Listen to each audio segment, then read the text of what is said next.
जी हां दोस्तों, बड़ी खबर निकलकर सामने आ रही है। दुबई एयर शो में भारत के फाइटर जेट तेजस क्रैश होने के बाद मोदी सरकार को एक और बड़ा झटका। जो आर्मेनिया खरीदना चाहते थे तेजस, रोक दी बातचीत। लेकिन इस ऐलान के बाद इजरायल भी हुआ परेशान। बताएंगे क्या है पूरा मामला। इनके अलावा अगली खबर में आपको बताएंगे अरुणाचल प्रदेश को चीन ने फिर बताया अपना हिस्सा। बोले भारत का अवैध कब्जा। भारतीय महिला के साथ बदसलूकी पर भी दी सफाई। और साथ में आपको बताएंगे 3.5 साल से जारी यूक्रेन युद्ध का अंत। अमेरिकी अधिकारी का दावा, यूक्रेन शांति प्रस्ताव पर राजी। जेलेंस्की को मिला था 27 नवंबर का अल्टीमेटम। तो बिना समय गवाए बात करते हैं खबरों की। दोस्तों, दुबई एयर शो में तेजस लड़ाकू विमान की दुर्घटना के बाद आर्मेनिया ने घोषणा की है कि वो भारत से इस लड़ाकू विमान की खरीद पर बातचीत को रोक रहा है, जो कि मोदी सरकार के लिए सीधा बड़ा झटका है। दोस्तों, इस दुर्घटना में तेजस के पायलट भारतीय वायुसेना के विंग कमांडर नमांश सियाल की भी जान चली गई थी। हालांकि इससे इजरायल परेशान हो गया है। रिपोर्ट के मुताबिक इजरायल को इस डील से करोड़ों डॉलर की कमाई होने की उम्मीद थी। हालांकि अब इस डील के रुकने से उसकी कमाई पर ग्रहण लग गया है। आर्मेनिया पिछले कुछ महीने से भारत सरकार और तेजस को बढ़ाने वाली कंपनी HAL के साथ $1.2 बिलियन में 12 एयरक्राफ्ट खरीदने के बारे में बातचीत कर रहा था। अगर यह डील फाइनल होती तो यह तेजस का पहला एक्सपोर्ट ऑर्डर होता। तेजस लड़ाकू विमान का डेवलपमेंट 1982 में शुरू हुआ था। हालांकि इसे फाइनल ऑपरेशन क्लियरेंस पाने में लगभग 3 दशक का समय लगा। तेजस प्रोजेक्ट भारत के दुनिया के सबसे बड़े हथियार खरीदने वालों और एक्सपोर्ट करने वालों में से एक बनने की कोशिश का हिस्सा था।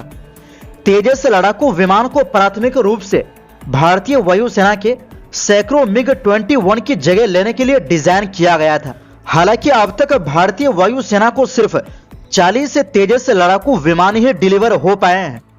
तेजस MK-1A नाम के एक एडवांस वर्जन का प्रोडक्शन अब शुरू हो गया है। इसमें विमान में कई सुधार किए गए हैं, जो इसे पश्चिमी देशों के लड़ाकू विमानों के समकक्ष खड़ा करने की क्षमता रखते हैं। हालांकि तेजस में बड़े पैमाने पर विदेशी उपकरण और पुर्जे लगे हैं। रिपोर्ट के मुताबिक इनमें इजरायल का भी बड़ा योगदान है। तेजस MK-1A में इजरायल एरोस्पेस इंडस्ट्रीज की एल्टा द्वारा बनाई गई AESA रडार टेक्नोलॉजी और कंपनी द्वारा बनाया गया एक इलेक्ट्रॉनिक वॉरफेयर सिस्टम का इस्तेमाल किया गया है। इसके अलावा पायलटों को इजरायली एल्बिट के हेलमेट माउंटेड साइट की नई जनरेशन का एक्सेस मिलेगा। ये एयरक्राफ्ट राफेल द्वारा बनाई गई डर्बी रडार गाइडेड मिसाइलों से लैस होगा। ऐसे में दुबई हादसा ने भारत को बहुत बड़ा नुकसान पहुंचाया है, क्योंकि आर्मेनिया के साथ अगर डील हो जाती तो भारत को भी इससे काफी फायदा होता। वहीं दूसरी ओर दोस्तों, चीन ने एक बार फिर अरुणाचल प्रदेश को अपना हिस्सा बताया है।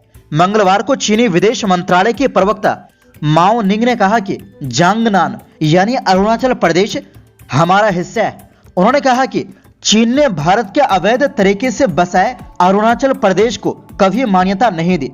चीन का यह बयान भारतीय महिला पेम वांगजॉम थांगडॉक के साथ शंघाई एयरपोर्ट पर बदसलूकी के आरोपों के सवाल पर आया। चीन ने पेम के साथ बदसलूकी के आरोपों को भी नकार दिया है। माओ ने कहा कि महिला के साथ कोई जबरदस्ती, हिरासत या परेशान करने जैसा व्यवहार नहीं हुआ।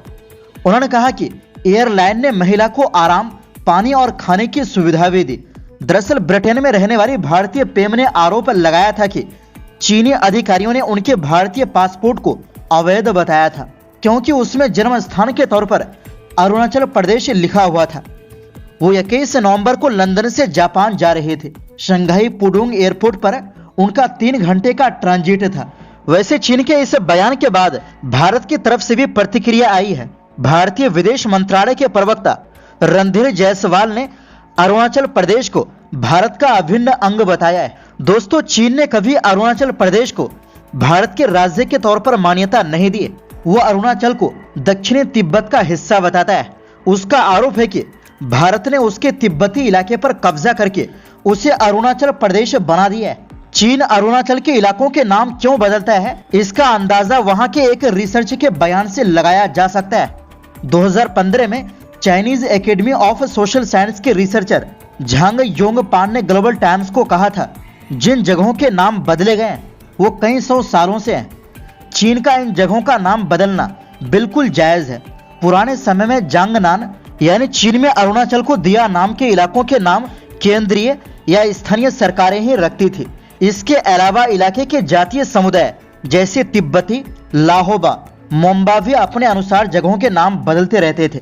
जब जेंग नेम पर भारत ने गैर कानूनी तरीके से कब्जा जमाया तो वहां की सरकार ने गैर कानूनी तरीकों से जगहों के नाम भी बदले। झांग ने यह भी कहा था कि अरुणाचल के इलाकों के नाम बदलने का हक केवल चीन को होना चाहिए।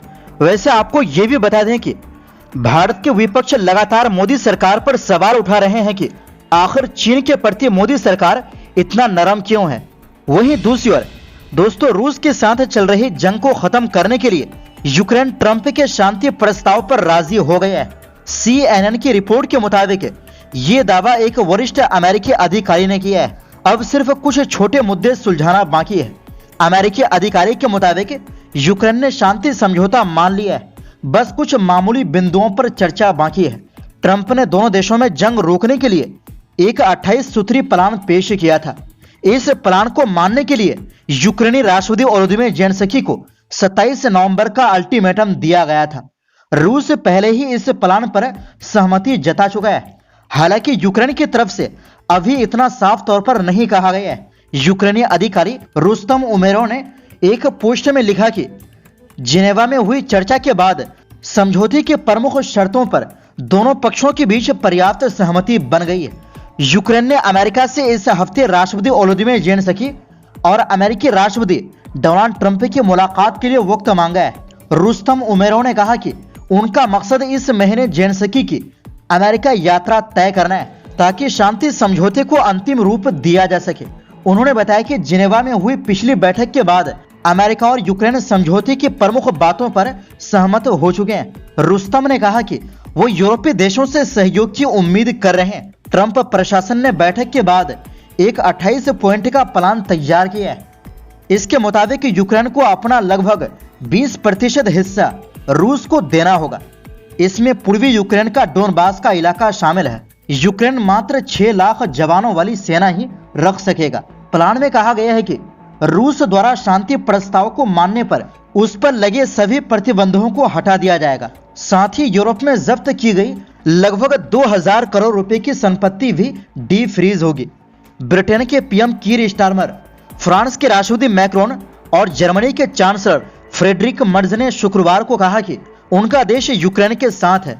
दरअसल ये 28 पॉइंट प्लान ट्रंप प्रशासन के गाजा पीस प्लान से प्रेरित बताया जा रहा है। अमेरिकी अधिकारियों का कहना है कि ये योजना दोनों पक्षों यानी रूस और यूक्रेन से इनपुट लेकर तैयार की गई है, लेकिन यूक्रेनी अधिकारियों ने दावा किया है कि उन्हें इसमें शामिल नहीं किया गया।